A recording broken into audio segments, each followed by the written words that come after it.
Doesn't even have the filter number on here.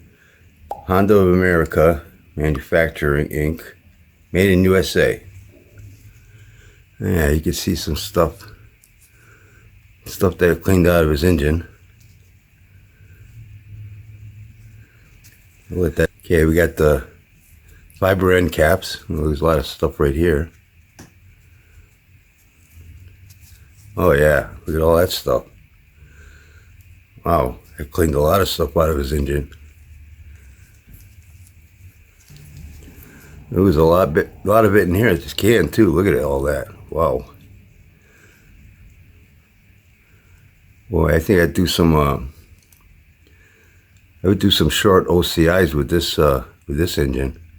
Get it all cleaned out because that looks pretty bad. Well, I'll put the measurements of this can up on the screen.